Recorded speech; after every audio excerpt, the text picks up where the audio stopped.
الحمد للہ رب العالمین والصلاة والسلام علی سید المرسلین۔ قرآن حکیم کلاس میں آج ہم انشاءاللہ سورۃ الانعام کی آیت نمبر 127 تا 132 کو سمجھیں گے۔ گزشتہ نشست میں بہت ساری تشبیہات ہمارے سامنے آئیں کہ مومن کو زندہ، کافر کو مردہ کہا گیا، ایمان کو روشنی اور کفر کو اندھیرا کہا گیا۔ شرح صدر اور ضیق صدر یعنی سینے کو کھولنے اور اس کے تنگ کرنے کا بھی تذکرہ ہوا، اور بعض مردہ دلوں کو زندہ کرنے کی طرف اشارہ کیا گیا۔ ان تمام تشبیہات کو میں نے گزشتہ نشست میں تفصیلاً سمجھا دیا۔ اگلی آیت کی طرف جانے سے پہلے ان تشبیہات کا مفہوم خلاصے کی شکل میں پیش کر دیتا ہوں۔ دیکھیے، اللہ تعالیٰ نے ہر انسان کو پیدائشی طور پر صاف شفاف دل عطا کیا ہے، فطرت سلیمہ سے نوازا ہے، نور فطرت عطا کی ہے۔ گویا ہر کوئی پیدائشی طور پر زندہ دل انسان ہوتا ہے، اس کو قبول حق کی پوری استعداد حاصل ہوتی ہے، لیکن پھر والدین اور ماحول اس کی اندرونی کیفیت پر اثر انداز ہوتے ہیں۔ بعض لوگ ماحول کا اتنا اثر لے لیتے ہیں کہ ان کا نور فطرت بالکل ختم ہو جاتا ہے اور ان کا دل زنگ آلود ہو کر آخر کار مر جاتا ہے۔ تو جب دل مر جاتا ہے، ضمیر مر جاتا ہے، نور فطرت، نور سلیمہ مسخ ہو جاتی ہے، تو قبول حق کی استعداد ختم ہو جاتی ہے، اس کا سینہ تنگ ہو جاتا ہے، اندھیرے اس کو گھیر لیتے ہیں، یہ زندہ لاش ہے۔ ایسا شخص کفر و انکار پر قائم ہو جاتا ہے، جیسے ابو جہل و ابو لہب وغیرہ اسی کیفیت سے دوچار ہوئے تھے۔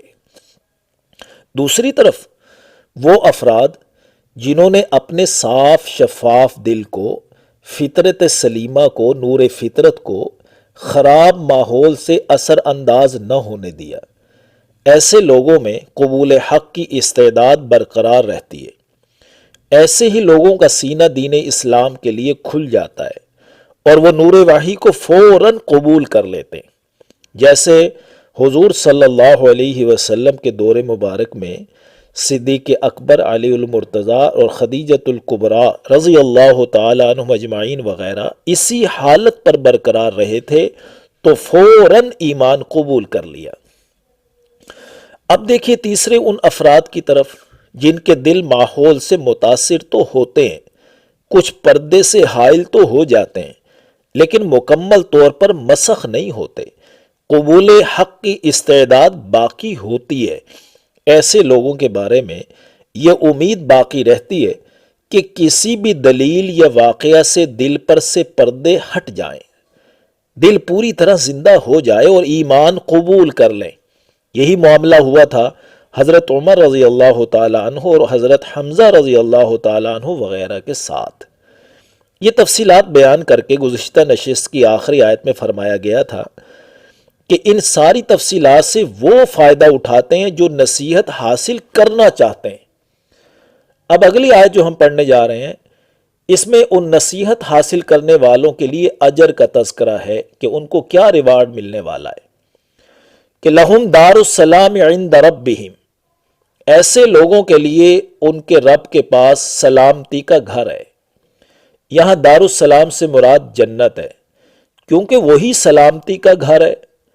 وہاں کسی قسم کی کوئی تکلیف نہ ہوگی اور نہ کوئی خطرہ اور اندیشہ ہوگا۔ کوئی انسان، خود انسان بھی دیکھ لیجئے، وہ موت، بیماریوں اور بڑھاپے وغیرہ سے محفوظ و سلامت ہوگا، اور جنت کی تمام نعمتیں وہ بھی ہمیشہ کے لیے سلامت رہیں گی۔ یہ ان کے رب کے پاس ہے، یعنی اللہ کی ذمہ داری میں اس کے پاس موجود ہے۔ وَهُوَ وَلِيُّهُمْ بِمَا كَانُوا يَعْمَلُونَ، اور وہ اللہ ان کے امور کا ذمہ دار ہو جاتا ہے ان کے اعمال کی وجہ سے۔ یعنی جو شخص صاف دل سے حق کا متلاشی ہو اور حق کے مطابق اعمال بجا لاتا ہو، ایسے شخص کی ذمہ داری اللہ لے لیتے ہیں۔ ایمان و اسلام کے لیے اس کا سینہ کھلتا چلا جاتا ہے، اس پر استقامت کی توفیق اور نصرت اللہ عطا فرما دیتے ہیں، اور آخرت میں اللہ جنت میں داخلہ نصیب فرماتے ہیں۔ آگے فرمایا وَيَوْمَ يَحْشُرُهُمْ جَمِيعًا، اور جس دن اللہ تعالیٰ ان سب کو جمع فرمائے گا۔ پھر اللہ بالخصوص جنوں کے سرکش لوگوں سے فرمائیں گے یا معشر الجن قد استکثرتم من الانس، اے گروہ جنات، تم نے انسانوں کی اکثریت کو گمراہی میں اپنا تابع بنا لیا تھا۔ چونکہ یہ بہت بڑی حقیقت تھی کہ جنوں نے انسانوں کی اکثریت کو گمراہ کیا ہے، تو جنوں کی خاموشی اقرار کے مترادف ٹھہری۔ البتہ گمراہ ہونے والے یا کرنے والے انسان کہیں گے وَقَالَ أَوْلِيَاؤُهُمْ مِنَ الْإِنسِ، ان جنوں کے دوست بن جانے والے انسان اعتراف کرتے ہوئے کہیں گے رَبَّنَا اسْتَمْتَعَ بَعْضُنَا بِبَعْضٍ، اے ہمارے رب، ہم ایک دوسرے سے فائدہ اٹھاتے رہے ہیں، یعنی جن ہم سے اور ہم انسان جنوں سے فائدہ اٹھاتے رہے۔ سرکش شیاطین اور جنات نے یوں فائدہ اٹھایا کہ اپنا مقصد حاصل کر لیا انسانوں سے۔ مقصد ان کا یہ تھا کہ ہم انسانوں کو گمراہ کریں گے، اور گمراہ ہو گئے انسان، اور انسان جنات سے یوں فائدہ اٹھاتے رہے کہ جنات کو موکل بنا کر ان سے غیب کی خبریں حاصل کر کے اپنی دکانیں چمکاتے رہے۔ آگے فرمایا وَبَلَغْنَا أَجَلَنَا الَّذِي أَجَّلْتَ لَنَا، اور ہم اپنے اس وقت کو آ پہنچے جو تو نے ہمارے لیے مقرر کیا، یعنی قیامت کا دن آ پہنچا جس کا ہم انکار کر رہے تھے۔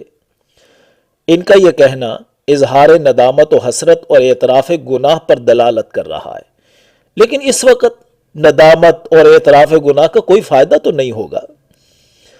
قال النار مثواکم خالدین فیہا، اللہ تعالیٰ فرمائیں گے تم سب کا ٹھکانہ آگ ہے، اس میں ہمیشہ رہو گے، الا ما شاء اللہ، مگر جو اللہ چاہے۔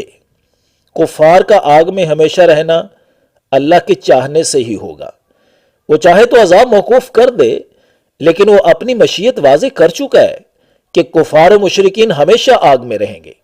ان ربک حکیم علیم، بے شک آپ کا رب حکمت والا، جاننے والا ہے، یعنی سب کے سب جرائم ہیں کرنے والے لوگوں سے وہ واقف ہے اور حکمت سے مناسب سزا دے گا۔